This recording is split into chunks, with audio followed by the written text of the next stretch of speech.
ఇవాళ మనము పులిహోర రెసిపీలో ఎన్ని న్యూట్రియంట్స్ ఉంటాయి, వాటితో మనకి ఏం బెనిఫిట్స్, ఇది డయాబెటిక్స్ తీసుకోవచ్చా, తీసుకోవాల్సి వస్తే ఎంత మోతాదులో తీసుకోవాలి, ఎక్కువ తీసుకుంటే ఏమవుతుందో దీని గురించి తెలుసుకుందాం. సో ముఖ్యంగా మనం తీసుకునే ట్రెడిషనల్ ఫుడ్ ఐటమ్ లో పులిహోర ఒకటి. ఇది మనము ప్రతి ఒక్క పండక్కి పులిహోర అనేది తెలుగు వాళ్ళకి చాలా కామన్. ఇది వరల్డ్ ఫేమస్ ఫుడ్ కూడా. ఎందుకంటే ఇది ఒకసారి చేసి పెడితే కనుక దాని గ్రేవీ, దాన్ని మనం వీక్స్ టుగెదర్ రెఫ్రిజిరేటర్ లో స్టోర్ చేసుకోవచ్చు. సో ట్రావెలింగ్ లో కానీ లేకపోతే పిక్నిక్ స్పాట్స్ లో కానీ ఎక్కడైనా ఎవరైనా హెల్దీగా తీసుకునే రెసిపీ కాబట్టి ఇది వరల్డ్ ఫేమస్ అని చెప్పొచ్చు అనమాట. సో ఎస్పెషల్లీ చిన్న పిల్లలు కానీ పెద్దవాళ్ళు కానీ ఈ పులుపుకి, ఇందులో ఉండే టేస్ట్ కి చాలా ఇష్టపడతారు. సో దీని న్యూట్రిటివ్ వాల్యూ ఏంటంటే ఇందులో బేసిక్ గా బేస్ అనేది చింతపండు ఉంటుంది. సో చింతపండు మనకి శరీరానికి ఎన్నో రకాల మేలు చేస్తుంది. ఇందులో కొన్ని రకాల వైటమిన్స్, మినరల్స్,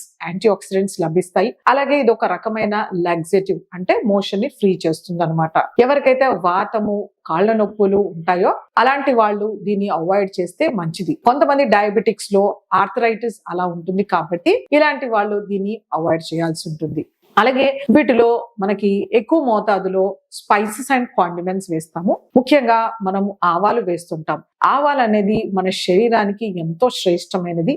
ఇది మనకి మోనో అన్సాచురేటెడ్ ఫ్యాటీ యాసిడ్స్ లభిస్తాయి అన్నమాట. సో ఇందులో మంచి ఫైబర్ కూడా లభిస్తుంది. సో మనకి ఆవాలు గుండెకి, తర్వాత యాంటీ ఆక్సిడెంట్ లాగా పనిచేస్తాయి, యాంటీ ఇన్ఫ్లమేటరీ లాగా కూడా పనిచేస్తాయి అన్నమాట. ఇందులో మనము శనగపప్పు, మినపప్పు వేస్తుంటాం. శనగపప్పులో మనకి మంచి ప్రోటీన్స్ లభిస్తుంది. అలాగే మినపప్పులో కూడా కొంతమేరకు వీటిలో వైటమిన్స్, మినరల్స్, యాంటీ ఆక్సిడెంట్స్ లభిస్తాయి. అలాగే మనం ఇందులో వేరుశనగకాయ కానీ, జీడిపప్పులు, ఇంకా ఇతర రకాల నూనె గింజలు వేస్తూ ఉంటాం. బాదాం కానీ, పిస్తా కానీ మన టేస్ట్ ని బట్టి. సో వీటిలో మనకి essential fatty acids, mono unsaturated fatty acids లభిస్తాయి అన్నమాట.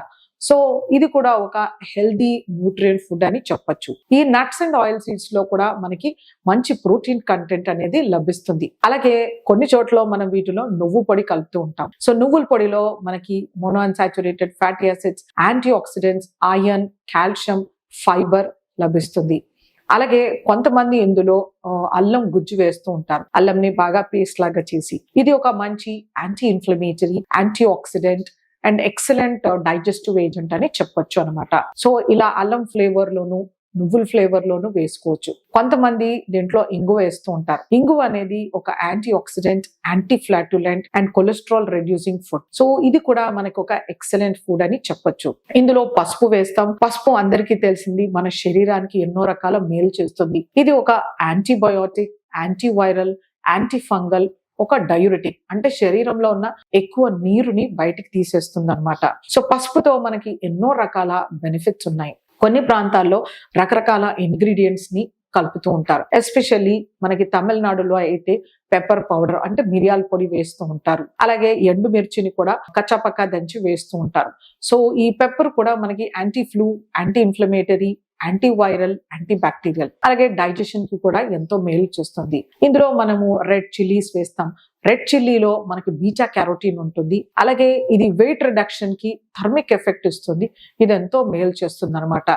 సో వీళ్ళు రెడ్ చిల్లీని కోట్స్ గా పౌడర్ లాగా చేసుకుని వేస్తుంటారు. సో ఇన్ని రకాల ఇంగ్రీడియంట్స్ తో ఎంతో టేస్టీగా ఉండే ఈ పులిహోర. సో డయాబెటిక్స్ తీసుకోవచ్చా? ఎస్, తీసుకోవచ్చు. ఈ పులిహోరలో మనం ఎంత నూనె వేస్తున్నాం అనేది చాలా ఇంపార్టెంట్. సో ఈ నూనె మనము మోడరేట్ అమౌంట్స్ లో వేసుకుని పులిహోరని హెల్దీగా చేయొచ్చు. అలాగే ఇందులో మనం కరివేపాకు వేస్తాం. కరివేపాకులో మనకి బీటా క్యారోటీన్ లభిస్తుంది. ఇది డయాబెటిక్స్ లో వచ్చే ఏజ్ రిలేటెడ్ మాక్యులర్ డిజనరేషన్ కి ప్రివెంట్ చేయడానికి ఎంతో హెల్ప్ చేస్తుంది అనమాట.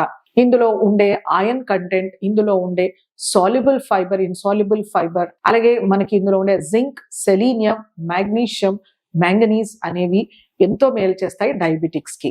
సో ఇందులో మనము కరివేపాకు ఎక్కువ మోతాదులోనే వేస్తుంటాం. సో ఇది హెల్త్ తో పాటు ఎంతో ఫ్లేవర్ అండ్ టేస్ట్ ని కూడా ఇస్తుంది. ఇవి మన షుగర్స్ ని కంట్రోల్ చేయడానికి కూడా హెల్ప్ చేస్తాయి అన్నమాట. సో ఎప్పుడైతే పులిహోరలో మనం ఎక్కువ మోతాదులో నూనె వేస్తాము, తక్కువ మోతాదులో పోపు గింజలు కానీ, ఆవాలు, కరివేపాకు చాలా తక్కువ అమౌంట్స్ లో వేసి దీన్ని అన్హెల్దీగా చేస్తాము, అప్పుడు వెంటనే షుగర్ పెరుగుతుంది అనమాట.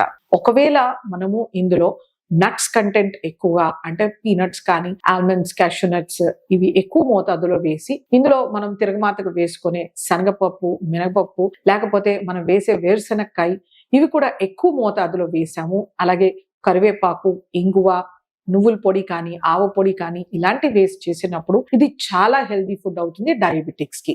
సో ఎంత మోతాదులో తినొచ్చు అనేది చాలా ఇంపార్టెంట్. సో వాళ్ళు ఒక మీల్ కంప్లీట్ గా కాకుండా ఒక పోర్షన్ సైజ్, ఒక కప్ అంత తీసుకుంటే వాళ్ళకు ఎటువంటి నష్టం ఉండదు. ఒకవేళ వాళ్ళు హెల్దీ ఇండివిజువల్, యాక్టివ్ గా ఉంటున్నారు, ఫిజికల్ యాక్టివిటీ బాగా చేస్తున్నారు, ఎక్సర్సైజ్, వాకింగ్ ఇలాంటివి చేస్తున్నారు, షుగర్స్ బాగా కంట్రోల్లో ఉన్నాయి, సో వీళ్ళు ఒక పూట మీల్ కి, అంటే ప్రసాదం కింద కానీ, బ్రేక్ఫాస్ట్ కానీ, లంచ్ కి కూడా తీసుకుంటే మనకు ఎటువంటి నష్టం అనేది ఉండదు. దీంతో పాటు ఒక కప్పు పెరుగులో మనము ఉల్లిపాయలు, అలాగే క్యారెట్, టొమాటోస్ మనం వేస్తే కనుక వెజిటేబుల్ రైతాతో పాటు మనం ఈ న్యూట్రిషియస్ పులిహోర తీసుకుంటే మన షుగర్స్ కంట్రోల్లో ఉంటాయి, ఈజీగా పెరగకుండా. ఈ ఫైబర్, ఈ నట్స్, తర్వాత ఈ పప్పు దినుసులు వీటిని కంట్రోల్ డయాబెటీస్ లో ఉంచుతాయి అనమాట. సో పోర్షన్ కంట్రోల్ అనేది వాళ్ళ బ్లడ్ షుగర్స్ ని బట్టి, వాళ్ళు ఉండే బిఎంఐని బట్టి, వాళ్ళు చేసే శారీరక శ్రమని బట్టి మనం పులిహోర క్వాంటిటీని డిసైడ్ చేయొచ్చు అనమాట.